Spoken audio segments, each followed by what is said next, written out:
welcome back. We have just finished looking at the resolution refutation method, and we have seen that that is an example of a sound and complete method for reasoning in first order logic. Today, we want to spend a little bit of time on this topic called logic programming, and essentially we want to see and demonstrate that logical reasoning can be a substitute for computation in general, and that is a very powerful idea. It says that anything that you can do in other programming languages, you can do in logic, and we will also put forward the idea that logic can be a programming language, and that area which uses logic as a programming language is called logic programming.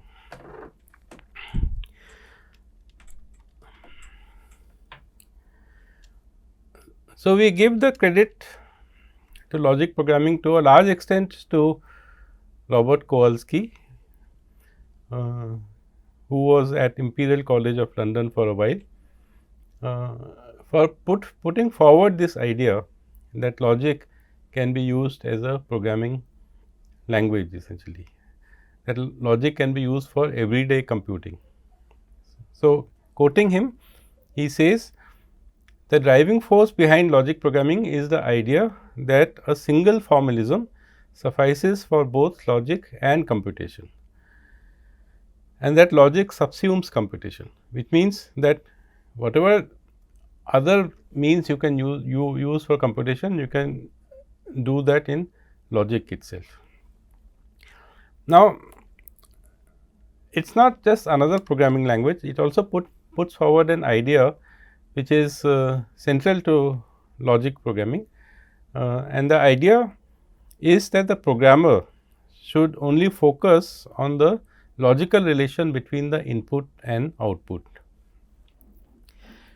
and that a machine, by that we mean a computer program, which we often call as an inference engine, should figure out the control of flow, essentially. So, when you write programs in languages like C, essentially, and other imperative languages, what you do is that you give a sequence of statements that most of them are assignment statements, some of them are control statements which check for conditions and do some branching, and you have loops and things like that. So, all those are mechanisms for controlling the flow of computation, essentially. So, typically you would say do statement 1, then do statement 2, then do statement 3, and these may be assignment statements. But once in a while you might say, if this value is less than some other value, then do the following, or things like that, essentially. So, it is up to the programmer to make sure that things are done in the correct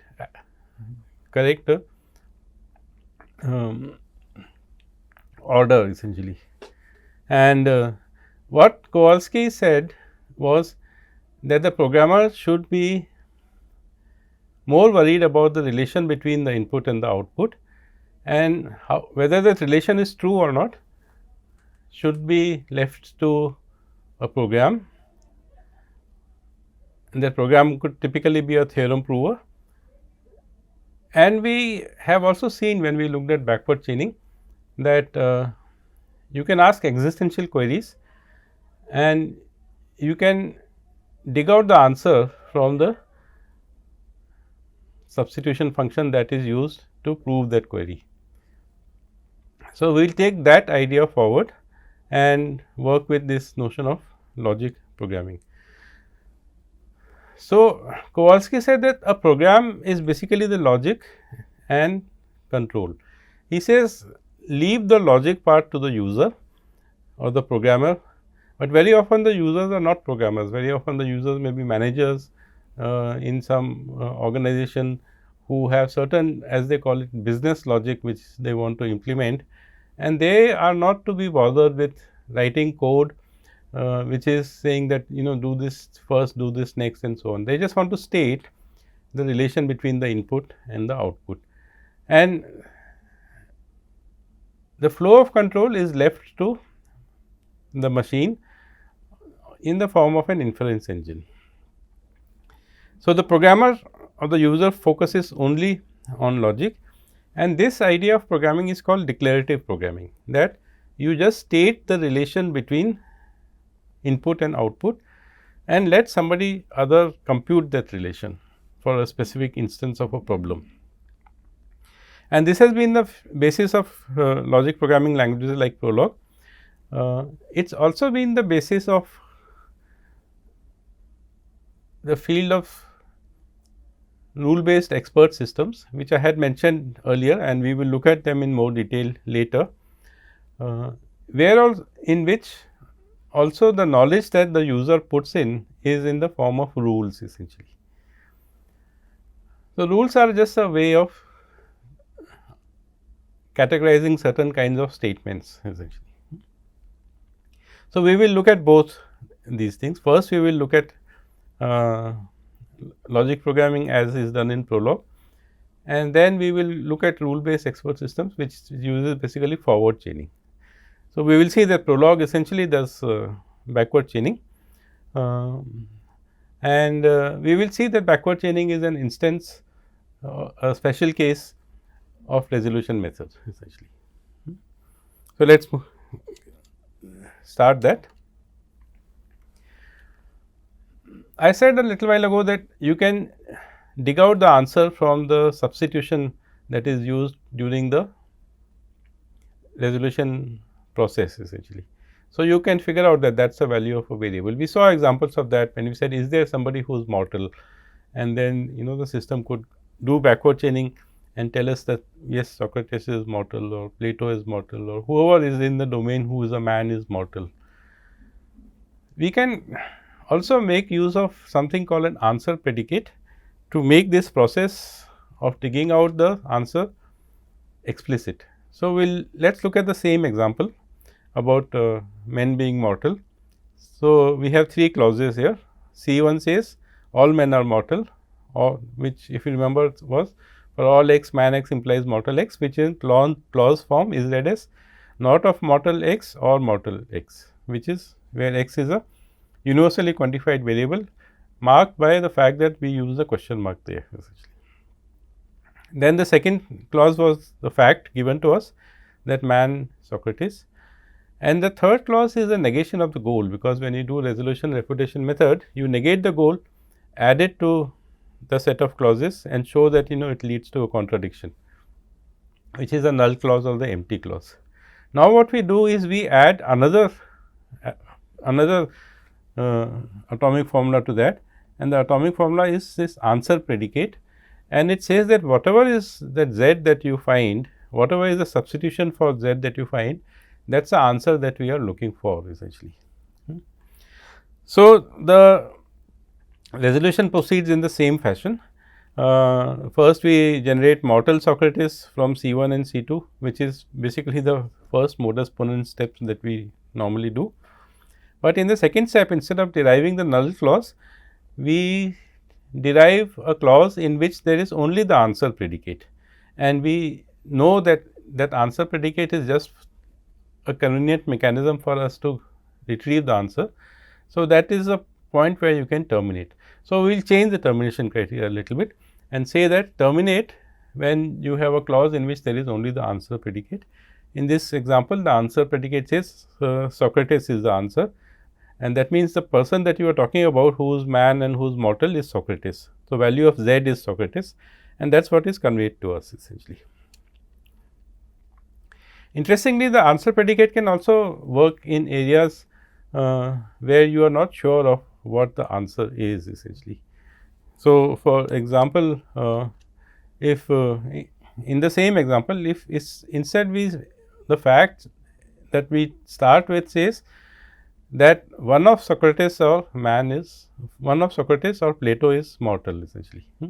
We write this as a logical OR, which is an inclusive OR. So, by now you have got used to this idea that statement is true either if Socrates is mortal, or if Plato is mortal, or if both are mortal.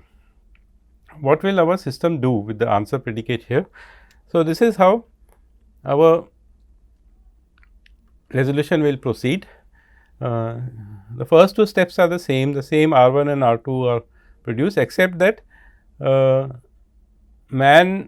mortal Socrates has been produced in the first step, but it has also produced the fact that man Plato.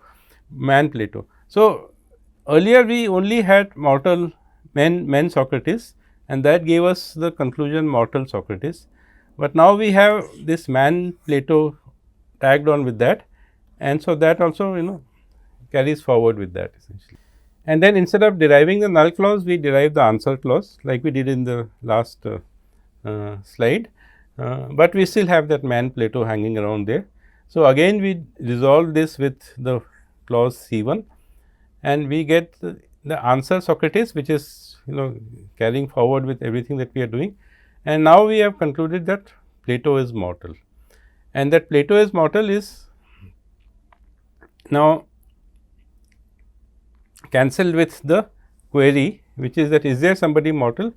So, that gets nullified, but we are left with the answer predicate having a disjunction that says that either Socrates is mortal or Plato is mortal. And you can see that given this knowledge base, that is all that you can entail. You cannot say anything specific that Socrates is mortal or Plato is mortal, because it is possible that one of them is not mortal, which would be possible if one of them is not a man, or the fact that man Plato, for example, if it was false, that if it was true that God Plato or something and man Plato was false, then of course, also we will conclude this, but we will not be able to say whether Socrates is mortal or Plato is mortal.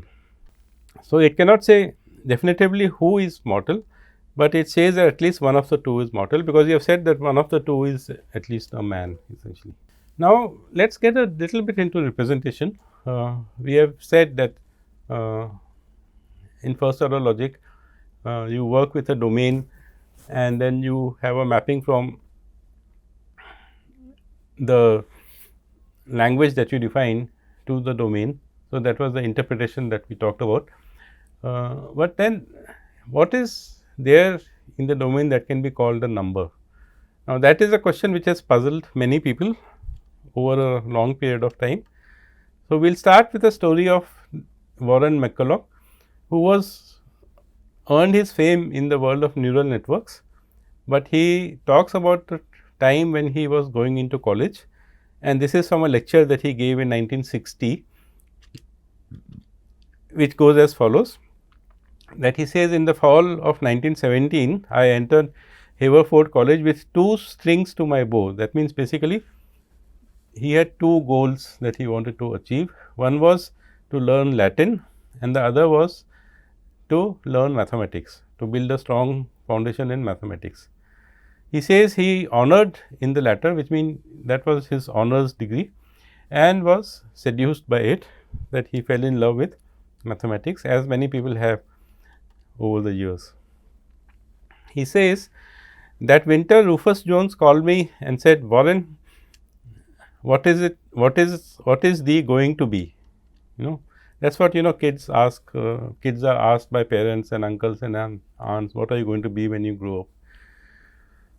And like many kids, he says, I don't know. He said, I don't know. Then Rufus Jones asks him, and what is it thee going to do? And again I said, I have no idea, but there is one question I would like to answer, and that question is, what is a number that a man may know it, and a man that he may know a number? So, he is already asking this question that we are trying to address, to which Rufus Jones smiled and said, friend, thee will be busy as long as thee lives, essentially. So, I will leave that for you to judge as to how easy it is to get to the foundations of mathematics and look at a number from the mathematical point of view. Of course, we all have vague ideas of numbers. So, when you say that I had 2 dosas, then it is clear to me what do you mean by that, that you had one dosa first and then you had another dosa after that. That is a kind of an informal definition, but logically what is the number is the question that we are trying to answer. And we will see as we go along, as we move more towards representation, we will see that the domain may be one thing, but the way that we think about the domain or the way that we represent the domain may be another thing. So, there are certain abstract concepts that we will add to the domain, which will help us to think about the domain. And the notion of, as we will see, the notion of man itself is an abstract concept, because in the domain, of course, we think of a person as a single entity, but that single entity is made up of hundreds and thousands of millions of atoms. We will come to that later. So, if you want to read more about this his talk, you can go to this website. Let us focus on numbers a little bit. So, they have certainly something to do with sizes of sets of things. Essentially, I have 5 apples, you have 6 oranges, and that kind of stuff. So, this is something to do with how many you have. Essentially, it is something to do with counting and countability. We can compare 2 sets by using a one-to-one mapping between the 2 sets. So, let us say you have some apples and I have some oranges, and we want to find out who has more essentially. So, what we can do in this one-to-one correspondence is that you pick one apple and I will pick one orange and keep it out. Then we will repeat this process. If both our baskets or sets get empty at the same time, then we have the same number. So, you had some, let us say n apples and I had n oranges, but if one of us finishes earlier, that means we had lesser number of that object. So, that kind of captures the notion of the fact that we are talking about sizes of sets. So, there are things like cardinality and ordinality which mathematicians talk about. So, numbers, the set of numbers is an ordinal set, that there is the first number, the second number, the third number, and so on, and that is what we are trying to define here. How do we express the size of a set so that we can associate a common property when 2 sets are the same? We know that we will say, okay, you have 6 apples and I have 6 oranges. So, there is this thing called number which we are trying to, let us say, invent. Of course, it has been done so long time ago, and express the differences sign in some quantitative fashion. So, if I say you have 6 apples and I have 3 oranges, then I can say that you have 3 fruits more than I have. And so arithmetic, how do we do arithmetic is the question that also we would want to address. So, the cardinality of a set, the size of a set is a number, and when we compare 2 sets of the same size, we associate a common property with them, and that property is also the number essentially. So, this is, we are slowly getting to this idea of number. Both Frege and Russell each propose defining a natural number n as the collection of all sets with n elements. So, it is a very abstract notion, you should think about this and ponder a little over this as to what is it that they are saying. They are saying, for example,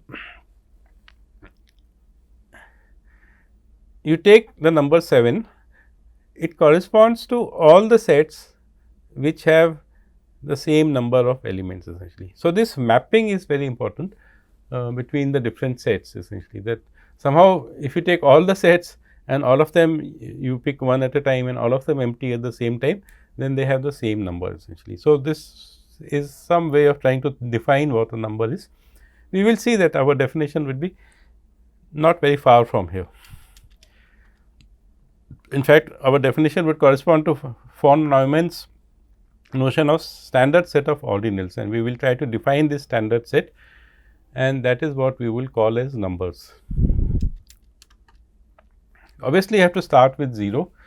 Well, not obviously, but it makes sense to start with 0, because much before 0 was thought of as a number, people would only start counting from 1 essentially. They did not have a notion of a number which says that I do not have anything, and it took quite some time for people to get to the idea of 0, and it is often attributed to Indian thought that the first known documented use of 0 dates back to AD 628, which appeared in this book called Brahma Subhuta Siddhanta, the main work of the Indian mathematician Brahmagupta.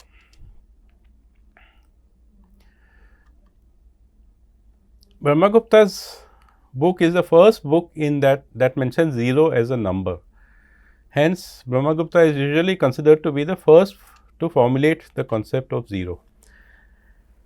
The use of 0 as a number should be distinguished from its use as a placeholder numeral in place of value systems. So, people knew that there is something which corresponds to 0, and typically when you were maintaining accounts or balances, then when the two sides become equal, then what is the difference? The difference is something which is neither 1 nor 2 nor 3 or 4, and that is something they used to use a placeholder which looked like 0. So, many ancient texts use 0.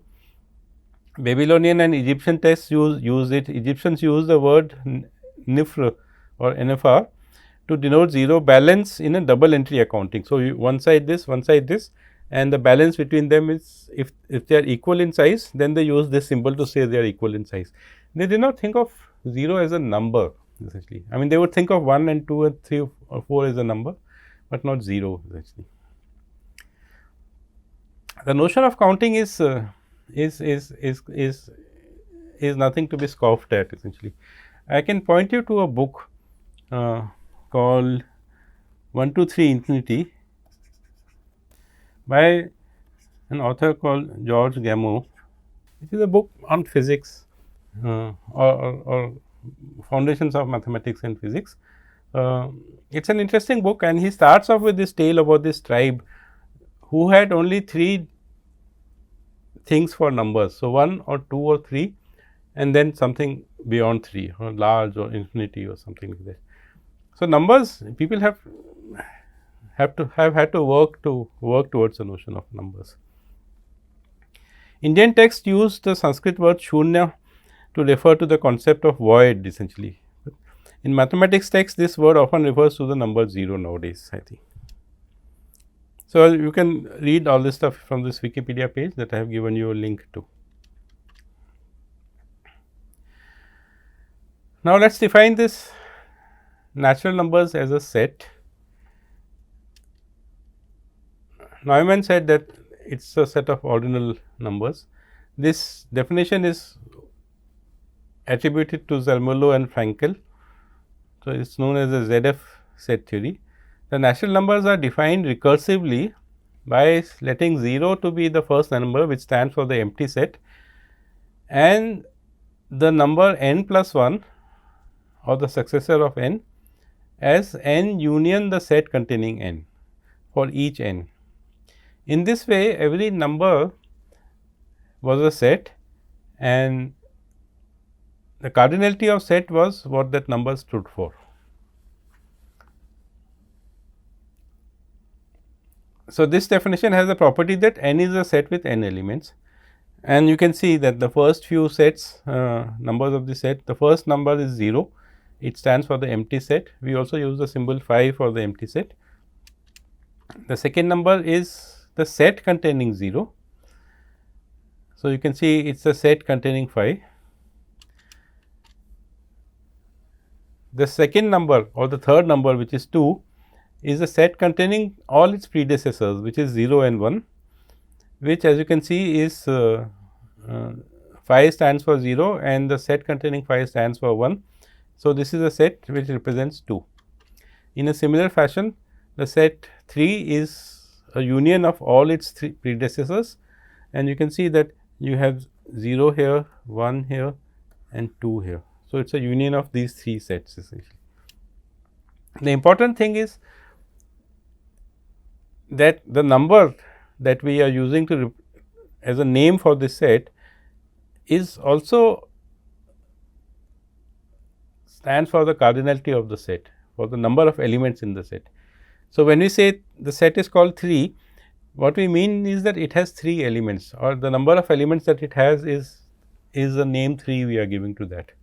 So, you must kind of think about this a little bit, and number 4 is similar. It has 4 subsets which stand for the numbers 0, 1, 2 and 3. So, the set n of natural numbers is defined as in this system as a smallest set containing 0 and closed under the successor function. What is the successor function? The successor function is as we have written here, n plus 1 is equal to n union the set n. Okay, we have defined it here also. The structure of this is a model of Peano axioms. So, remember we had talked about models. Models say that something in the domain which makes the axioms true essentially. So, this structure of a infinite set of sets of increasing size is a model for Peano axioms, and we very often we say that logically Peano axioms are what define numbers. So, let us quickly look at that. Given in the by the 19th century mathematician Peano, he defined numbers formally as follows. He said 0 is a natural number. So, we will use the short form n for natural numbers. He also stated these as axioms, that when you use equality on natural numbers, it is reflexive essentially. So, we studied these properties when we were talking about equality, that equality as a predicate has to be reflective. So, what he is saying is that it was reflexive for natural numbers. In fact, we generalized from there and said that equality is reflexive for whatever you are comparing. Equality on natural numbers is also symmetric. We have seen that. Equality is transitive. We have also seen that. And then he says natural numbers are closed under equality, which means if x is a natural number and it is true that x equal to y, then y must be a natural number. So, a natural number can only be equal to another natural number. They are closed under the successor function s. If x is a natural number, then so is the successor of x.